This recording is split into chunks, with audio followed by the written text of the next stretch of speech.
कई बार हमें लगता है कि बच्चों की कहानियां, अरे ये तो बस कहानियां हैं। लेकिन सच कहूं, कुछ कहानियों में ना जिंदगी के सबसे गहरे सबक छुपे होते हैं। आज हम एक ऐसी ही कहानी की परतों को खोलेंगे और देखेंगे कि एक माँ की इच्छा शक्ति कैसे पूरे ब्रह्मांड को भी चुनौती दे सकती है। और इस कहानी की शुरुआत ही देखिए, एक ऐसी लाइन से होती है जो सीधे दिल में उतर जाती है। मैं भीग जाऊंगी, मैं गिरूंगी, चाहे जो हो, लेकिन मैं उन्हें भूखा नहीं देख सकती। ये सिर्फ शब्द नहीं है, ये एक माँ की कसम है। और यहीं से हमें पता चल जाता है कि ये कहानी सिर्फ जिंदा रहने की नहीं, बल्कि किसी भी कीमत पर प्यार को जिंदा रखने की है। तो यहीं से शुरू होती है चिक्की की असली परीक्षा। सोचिए, बाहर खतरनाक तूफान और घोंसने के अंदर दो भूखे बच्चे। उसे एक माँ के तौर पर सबसे मुश्किल फैसला लेना है। उन्हें महफूज रखने के लिए उन्हें अकेला छोड़कर जाना। यही वो पहला कदम है जो उसे एक अविश्वसनीय सफर पर ले जाएगा। चिक्की बच्चों को कुछ नियम बताती है, और ये सिर्फ नियम नहीं है, ये एक माँ का तजुर्बा है, उसका ज्ञान है। वो जानती है कि असली खतरा बाहर के तूफान से नहीं, बल्कि अंदर के डर से है। डर सबसे बड़ा शिकारी है। वाह, क्या लाइन है! यही एक लाइन इस पूरी कहानी की नींव है ना? ये हमें बताती है कि लड़ाई सिर्फ जिस्मानी नहीं, बल्कि ज़हनी भी होने वाली है। तो बच्चों को हिदायत देकर चिक्की निकल पड़ती है खाना ढूंढने। लेकिन आज जंगल वैसा नहीं था। तूफान ने उसे और भी ज्यादा खतरनाक बना दिया था। अब तूफान से बचने के लिए चिक्की एक पेड़ पर रुकती है, और वहां उसे कौन मिलता है? टोनी तोता। और टोनी सिर्फ उसे तूफान के बारे में नहीं बताता, वो उसे एक ऐसी कहानी सुनाता है जिसे सुनकर रोंगटे खड़े हो जाएं। एक गहरी चेतावनी देता है। टोनी की ये चेतावनी ये कहानी में एक नया मोड़ लाती है। अब खतरा सिर्फ बारिश और हवा का नहीं रहा, अब खतरा है उन शिकारियों का जो भूख से पागल हो चुके हैं। जंगल के नियम बदल चुके थे, और अब जिंदा रहना पहले से कहीं ज्यादा मुश्किल था। तो बाहर के खतरों से निपटते हुए चिक्की आगे बढ़ती है। लेकिन अब उसका सामना होता है सीधे सीधे शिकारियों से। और ये वो पल है जहां उसे अपनी ताकत नहीं, बल्कि अपनी अक्ल का इस्तेमाल करना है।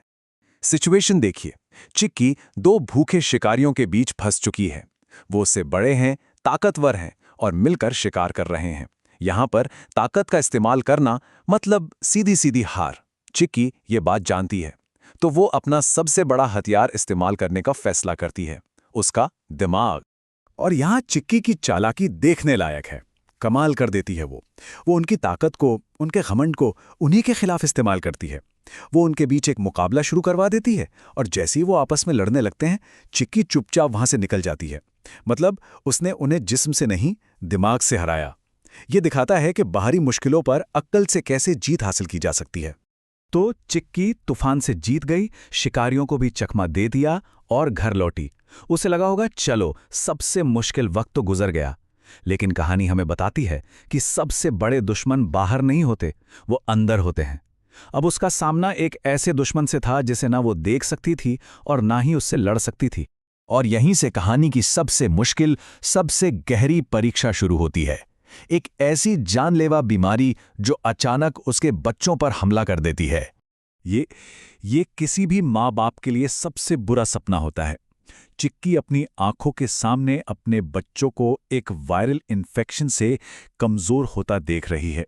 उसकी सारी चालाकी, उसकी सारी हिम्मत, सब यहां आकर बेबस हो जाती है। और फिर आते हैं डॉक्टर के शब्द, जो बची कुछ उम्मीद भी तोड़ देते हैं। मैं दवा दे सकता हूं बहन, चमत्कार नहीं। जब शरीर साथ छोड़ देता है तो दवा भी हार जाती है। सोचिए, ये वो पल है जब दुनिया की सारी उम्मीदें खत्म हो जाती हैं। डॉक्टर ने साफ कह दिया कि अब सब भगवान भरोसे है। चिक्की पूरी तरह से लाचार महसूस करती है। जब सारे दरवाजे बंद हो गए, जब कोई रास्ता नहीं बचा, तब चिक्की ने फैसला किया कि वो अपनी लड़ाई को एक बिल्कुल अलग लेवल पर ले जाएगी। अब वो जंगल के कानूनों से नहीं, बल्कि कायनात के कानूनों से लड़ेगी। वो उड़कर जाती है शांत शिखर पर। ये कोई मामूली जगह नहीं है।